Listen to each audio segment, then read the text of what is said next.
One issue that at least our viewers are generally excited about today is the Snowden case. A man who is now being dubbed a second Assange has exposed total surveillance practices employed by the American government.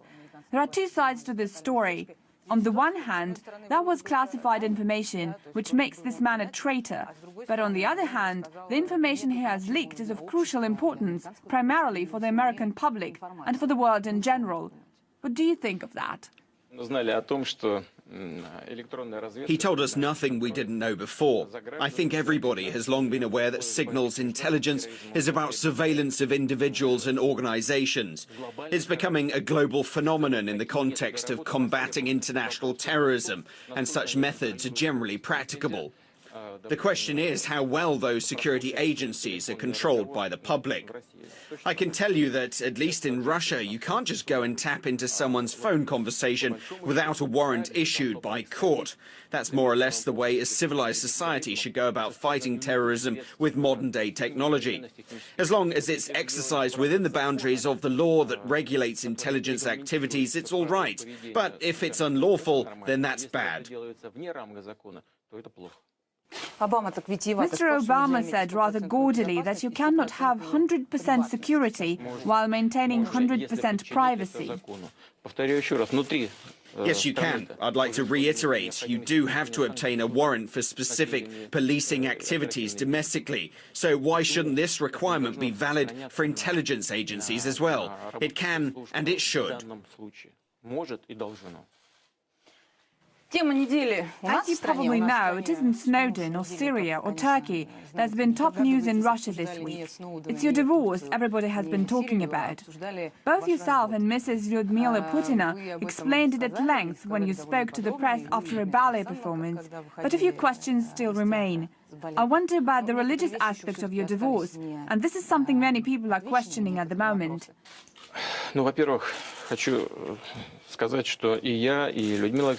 First of all, I can tell you that Lyudmila and myself agree that it's much more appropriate to be open about our actual state of relations than try to keep it secret. That's what they say in the press too, regardless of political affiliation. Well, thanks for that much. As for the religious aspect of our marriage, there is none, because we never wed in church. You didn't wed? No. Thank you. Salam Adil is Deputy Editor-in-Chief with RT Arabic. Salam, you have the microphone. Thank you, Margarita. Actually, I only have occupied my present position for a week. Before that, I spent 20 years working as a reporter. I've traveled particularly all over the world, including many conflict areas. I haven't lost my sense of danger in the process, and that's why I'm still alive. Thank God. Yes, thank God. God bless you. Thank you very much. And my question concerns conflicts too. I mean to ask you about drones. Unmanned aerial vehicles. As you know, America employs drones to deliver airstrikes almost on a daily basis. This happens especially often in Pakistan and a few other countries. Drones are arguably a very convenient means of warfare. There is no direct engagement and no risk of your rank and file. It's all remote controlled, like a computer game. However, this is something we see in the news almost every day. This kind of warfare is fought with massive casualties among civilians. So, on one hand, drones are efficient in combat, but on the other hand, we're all aware of the collateral damage. The public in many countries have found this shocking, and there has already been a motion for imposing an international ban on using drones. I would like to ask you about Russia's attitude on the issue. Thank you. Gunpowder was originally invented in China, and no one's managed to keep it from spreading ever since. Then came nuclear arms, and they also started to spread. Modern means of warfare keep evolving, and they always will. I doubt if it's possible to simply ban it all, but you certainly can and should introduce certain rules and exercise control. I'm sure the United States does not target civilians on purpose, and the drone operations you have mentioned are people too, and I think they understand all these things. But you still need to combat terrorism. I know they're currently debating this issue in the United States, and a notion is being advocated increasingly often within the UN framework that you need to put drones under control. You need to lay out certain rules of engagement in order to prevent or minimize collateral casualties. It's extremely important. I don't know whether our Western counterparts will choose this option, but I would suggest it would be in their best interest. However, there are other threats too. For example, they are presently debating the option of using non-nuclear ballistic missiles in the United States. Can you imagine how potentially dangerous that is? What if such a missile were to launch from somewhere in the middle of an ocean and get spotted by a nuclear power's early warning system? How should that nuclear power react to a missile coming its way? How are they supposed to know whether this missile comes with a nuclear warhead or not? What if the missile impacts right next to its border or inside its territory? Do you realize how perilous that can be? Or take the notion of low-yield nuclear weapons. Do you realize how badly that can blur the very boundaries of using nuclear arms, or how low the threshold might sink for authorizing such a strike? Can you imagine the possible implications? Where are the limits for lowering that threshold, and who's setting them? There are many threats in the world of today, and there is only one way to address them efficiently. That is, working together within the boundaries of international law. And now I would like to give the floor to Peter Lavelle, who is the presenter of one of our most popular shows, Crosstalk. Peter has worked with RT since its very beginning. He will be speaking in English, and I will translate the question for you. Thank you, Mr. President. My question will be very short here. It seems like we live in the age of opposition. And when we have the Arab Spring, we heard about Europe and the crisis there, and the Occupy movement in the United States, which RT did an excellent job in covering. But what about the opposition in Russia? Public opinion polls show it's very small, not much support. What kind of opposition would you like to challenge you, okay? And the role of Mr. Kudrin. Shall I translate it for you? No. Well, opposition can be useful. You just mentioned Occupy Wall Street. At a certain point, we saw the police cracking down on the Occupy Wall Street activists. I won't call the actions of police appropriate or inappropriate. My point is that every opposition movement is good and useful if it acts within law. If they don't like the law, they should use democratic means to change those laws. They should persuade voters to join them. They should get elected into legislatures so that they can have a chance to change the law. This is the way to change things on the ground. If there are people who act outside the law, then the state must use legal means to impose law in the interests of the majority. That's the way it's done in the US, and that's the way it's done in Russia. Truth be told, we're criticized for that, but when the same thing happens in the US, it's considered to be normal. Never mind that it is double standards, we have got accustomed to this and pay little attention to it. When it happens in the US, RT grills America. You do the right thing. Everyone must be treated in the same fashion because these two situations are identical. The only difference is that our diplomatic missions don't actively cooperate with Occupy Wall Street, and your diplomatic missions work together and directly support Russian opposition. I think this is wrong because diplomatic missions must forge ties between states and not meddle in their domestic politics. Getting back to popular movements, reckless behavior is not appreciated by people. If these activists are breaking the law, then it's illegal. If they express their will by legal means without breaking the law, then they're fully entitled to do that. In this case, it would be beneficial to any state because it's a way to provide grassroots feedback on state policies, whether it be social, domestic or foreign policy. As for Mr. Kudrin, he is my long-standing associate. We see eye to eye on many vital issues of Russia's development, and that's for an obvious reason. We've known each other for a long time now. We worked together back in St. Petersburg, and then he became a member of the cabinet and proved to be one of the most efficient ministers. I've always backed him on key decisions. If I didn't, he wouldn't be able to work to implement those ideas and principles that he promoted. So, to a certain extent, that was our joint policy. He has his own view on certain things. It so happened that they had a disagreement with Mr. Medvedev on a number of issues, and since Mr. Medvedev was president, he had the right to take the decision that he eventually took. Today, Alexei Kudrin says that he is ready to rejoin the executive branch if the authorities were more decisive. But he's quite reluctant to specify what he means by being more decisive when I ask him to. Why? Because more decisive means taking tougher steps. For example, in terms of the pension reform, in terms of raising the retirement age. No one, including the opposition, wants to speak about it to the public. They think it's the right, but they don't want to talk too loudly on the issue. Also taking tougher steps on other issues like slashing budget expenditures and social spending, first of all. Many of our liberal economists think that our social expenditures are too high, that we raise salaries and pensions and social benefits too fast. They point out that the growth in real disposable incomes is unjustified. Last year we had a 4.2% increase, and it's up 5.9% in the first 4 months of this year already. They argue that salaries are growing faster than labour efficiencies, which is bad and dangerous for the economy. There's no denying it, and they're absolutely right. But maybe it's best not to decrease real disposable incomes, but rather to improve our labour efficiency. Russians often say that the goal is not to expand the amount of the wealthy people, but rather to reduce the amount of the poor. This is a very hard thing to do, and the best part of the opposition has admitted this to us in private and professional meetings. But publicly, they're afraid to speak about it, and this is wrong. I have told them many times now, if you stick to some idea, you have to be straightforward about it. Don't be afraid that some part of the nation won't like it. If you're to garner more support for your ideas, you have to stick to your principles, to expand your electoral base. Look at Western Europe today. They brought their countries to the edge of bankruptcy. But whenever they talk of lower salaries, people are up in arms. So it would have made more sense to increase your social spending and debt more gradually. Also, it would have been great for the authorities if there had been someone who could have told them about it. I don't think our social spending is too high. I don't think that we increase pensions, salaries and social benefits too much.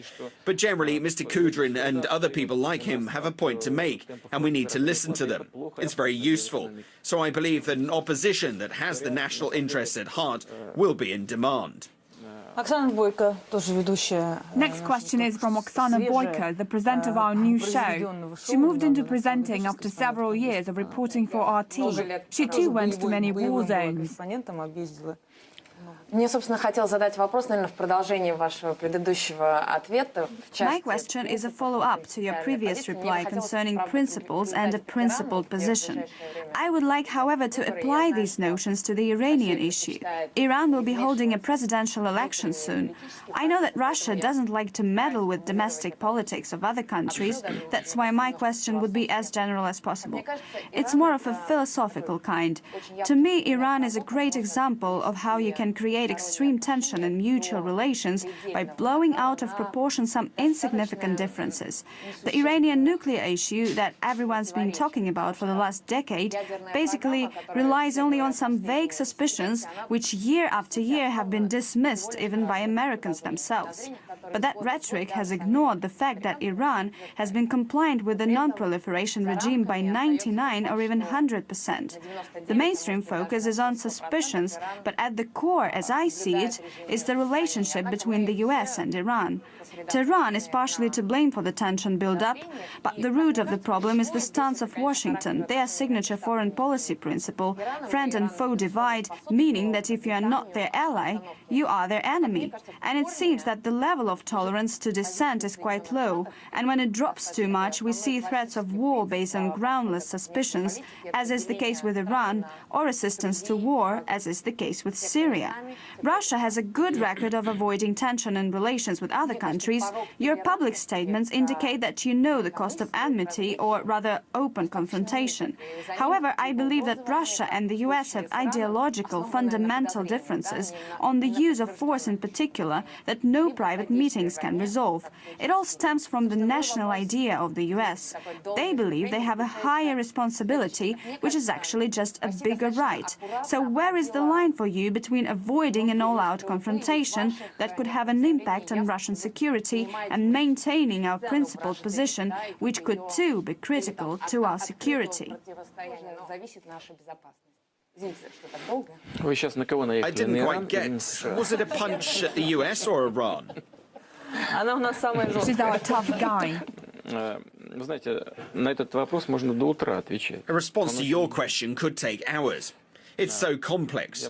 I will try to be as concise as possible. First, I've repeatedly voiced Russia's official stance. Iran has the right to a peaceful nuclear program, and it can't be singled out for discrimination. Second, we need to be aware that Iran is located in a very challenging region. I've told our Iranian partners about that. That's why Iranian threats made towards neighboring countries, in particular Israel, threats that Israel can be destroyed, are absolutely unacceptable. This is counterproductive. This is not a proper quote of the Iranian president. It doesn't quite matter whether it's a proper quote or not. It means it's best to avoid a wording that could be improperly quoted or could be interpreted differently. That's why the focus on Iran does have a reason behind it. I have no doubts that Iran is compliant with the rules, simply because there's no proof of the opposite. According to the latest IAEA report, Iran has been abiding by the commitments it has taken up. True, there are some outstanding issues, but with due patience and friendly attitudes, they can be resolved. I have a great respect for Iran and a great interest in it. This is a great country indeed. You don't often hear this attitude mentioned in relation to Iran, but it's true. This is a country with a great culture, a great history, and is a great nation. They're very proud of their country. They have their own understanding of their place, both in the region and in the world, and that's something you have to respect. You've grasped the core of the problem. Iranians are very smart and cunning politicians, and to a certain degree they have exploited this confrontation with the United States. They are not the only ones. They're extremely crafty in this, and they do it to tackle their domestic political issues. When there's an external enemy, it united the nation. But I guess the United States have been employing the same technique. After the collapse of the Soviet Union, there have been no external threats that would allow Washington to dominate the West. There must be a threat so that the US can protect their allies from it. This position yields political and economic benefits. If everyone relies on one country for protection, then this country is entitled to some preferential treatment. So it's very important to possess this status of a global defender, to be able to resolve issues even beyond the realm of foreign policy and security issues. I think the US has been using Iran for this very purpose, that it is to unite their allies in the shadow of a real or false threat. It's quite a complicated issue, but it's not an issue for Russia. We've been complying with our international commitments, including on Iran's peaceful nuclear program. As you know, Russia built the Bushehr power plant in Iran. We've completed this project and are prepared for further cooperation. Yet when we proposed to enrich uranium on Russian territory, our Iranian partners refused for reasons unknown to us. They argue that they will enrich uranium on their own, in line with existing international regulations. And as I said earlier, if they don't break any rules, they're fully entitled to do that. We will endorse this right, but we will also remain aware of the concerns that other states and the international community has concerning full compliance with these rules.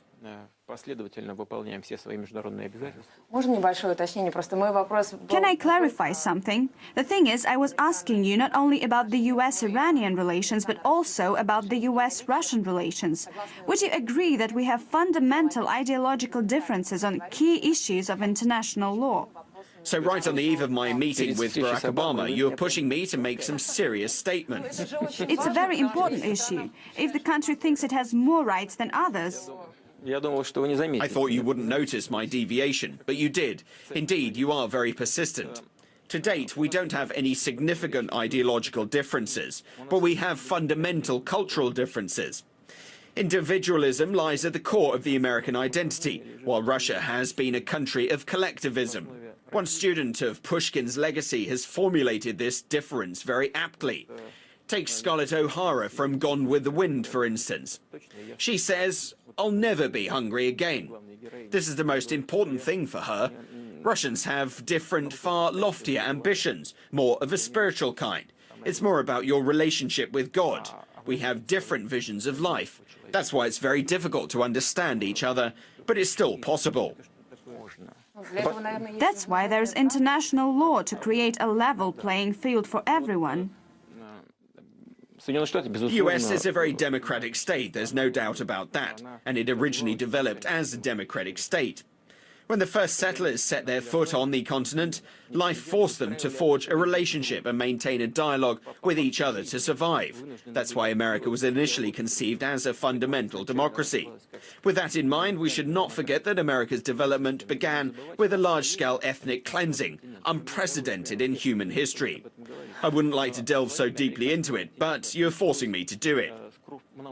When Europeans arrived in America, that was the first thing they did. And you have to be honest about it. There are not so many stories like that in human history. Take the destruction of Carthage by the Roman Empire. The legend has it that Romans ploughed over and sowed the city with salt so that nothing will ever grow there. Europeans didn't use the salt because they used the land for agriculture, but they wiped out the indigenous population. Then there was slavery, and that's something that's deeply ingrained in America. In his memoirs, US Secretary of State Colin Powell revealed how hard it was for him as a black man, how hard it was for him to live with other people staring at you. It means this mentality has taken root in the hearts and minds of the people, and is likely to still be there. Now take the Soviet Union. We know a lot about Stalin now. We know him as a dictator and a tyrant. But still, I don't think that in the spring of 1945, Stalin would have used a nuclear bomb against Germany, if he had one. He could have done it in 1941 or 1942, when it was a matter of life or death.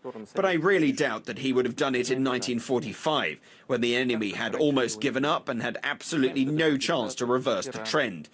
I don't think he would. Now look at the US. They dropped the bomb on Japan, a country that was a non-nuclear state and was very close to defeat. So there are big differences between us, but it's quite natural that people with such differences are determined to find ways to understand each other better. I don't think there is an alternative. Moreover, it's not by chance that Russia and the US forged an alliance in the most critical moments of modern history. That was the case in World War I and World War II. Even if there was fierce confrontation, our countries united in the face of a common threat, which means there's something that unites us. There must be some fundamental interests that bring us together. That's something we need to focus on first. We need to be aware of our differences, but focus on a positive agenda that can improve our cooperation. America and Russia's relations with the US are important issues for our network, largely because Americans make up most of our audience. If you simply look at our website's hit statistics, you'll see that most of our audience comes from America. So anything related to the US is a key topic for us. And here is Anastasia Cherkina, who has specially come over from New York for this meeting. She works at our US-based channel, RT America, which caters to an American audience and focuses specifically on American issues. Is that right, Anastasia?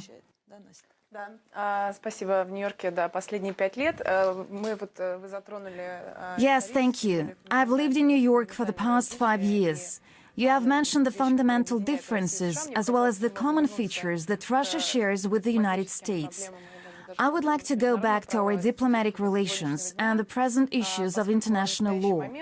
When I meet American politicians and Russia experts these days, I often hear them acknowledge off record that the Magnitsky Act has effectively come to replace the Jackson-Vanik Amendment, which demonstrates the same outdated approach towards Russia.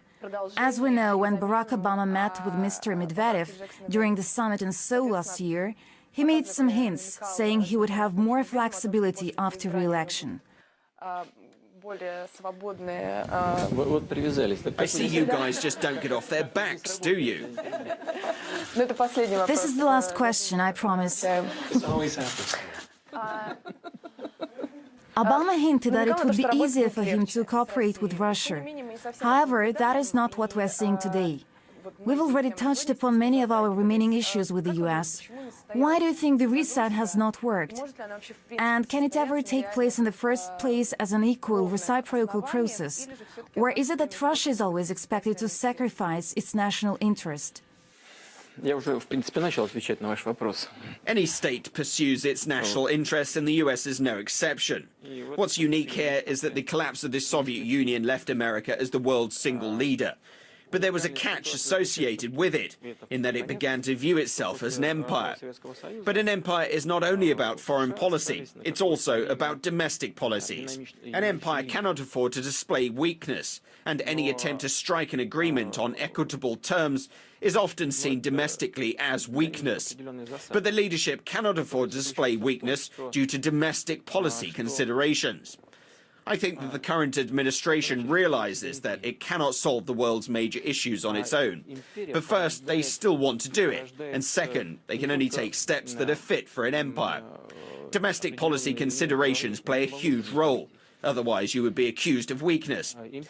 In order to act otherwise, you either have to win overwhelming support, or there must be a chance in mentality. When people will understand that it's much more beneficial to look for compromises than to impose your will on everyone.